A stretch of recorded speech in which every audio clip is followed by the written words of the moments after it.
This is video number 4 in my series on how to help or stop emotional eating.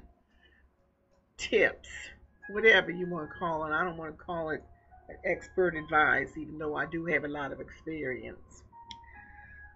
This video is called the sedative. Now, there are times when food will become a sedative. And the reason you need a sedative is because of all of the emotional trauma and distress that you're going through, and you're going to want some kind of numbing process and some kind of an emotional chill. And one good way to get that is with food. Um, for instance, I can become very nervous and upset to the point to where I have panic attacks. And they can be pretty good panic attacks. I'm not talking about the kind of panic attacks where you just sit there and go, oh, I got the vapors. Oh no, that's not the kind of panic attacks I'm talking about. I'm talking about the ones where you stop breathing and pass out. That's the ones I'm talking about. Where you get so upset that you can't stand to cope with what's going on, and you just start breathing real heavy and pass out. I don't know how else to describe it because that's what I do.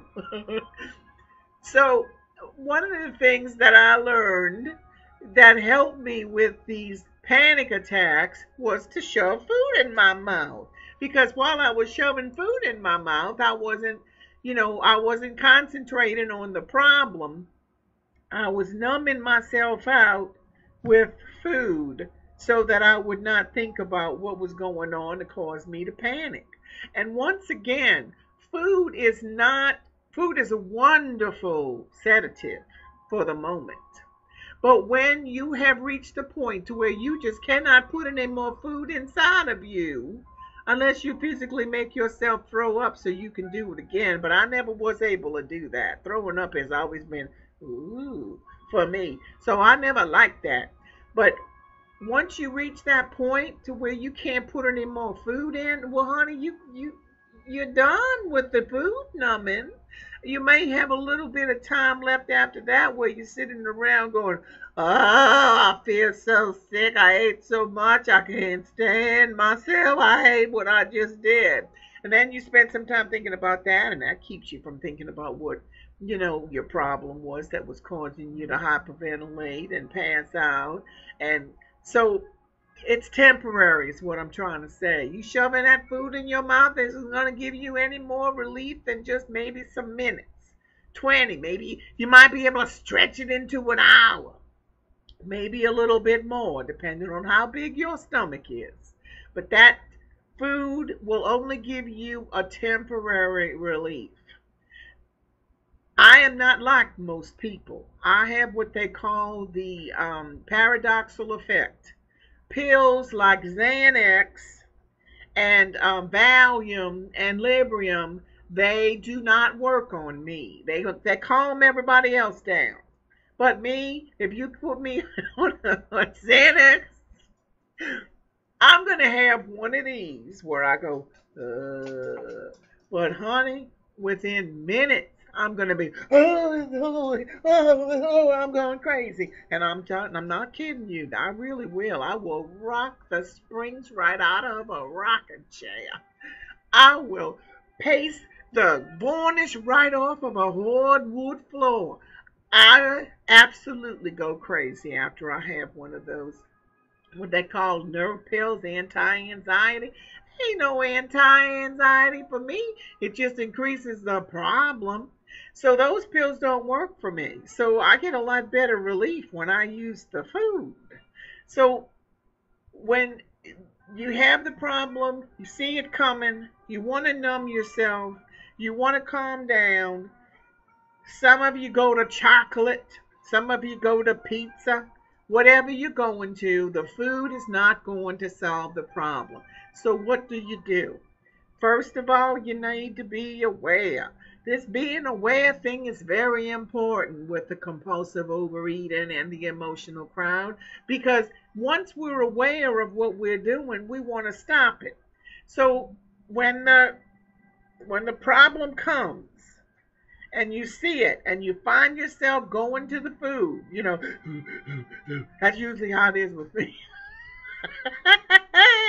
I'm breathing heavy and I'm looking for the bread. I'm breathing heavy and I'm already deciding what sandwich I'm going to be making me to solve my problem. Let's see. I had a Xanax roast beef yesterday. I think I'll try me a Valium with some ham and cheese today.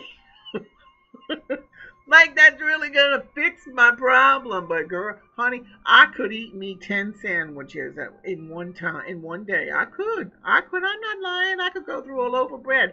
When I'm stressing and anxious and real nervous about stuff, I can put away the bread and cold cuts and cheese. I can. I can bake me up some bread and then sit there and just wait for that bread to come out the oven. And when it comes out, I'm slathering the butter all over it and I'm shoving it into my face. I could eat me a loaf of bread as it comes out the oven and then wait for the next one to bake so I could eat that one too. What I'm saying is, when I'm stressed, when I'm nervous, that food is one of the things that really, takes care of what I'm thinking taking care of, but it really isn't. So number one, again, be aware of what's going on and what's happening. And then tell yourself, if I eat the bread, I'm going to be calm for a little while, but it is not going to make me calm for long.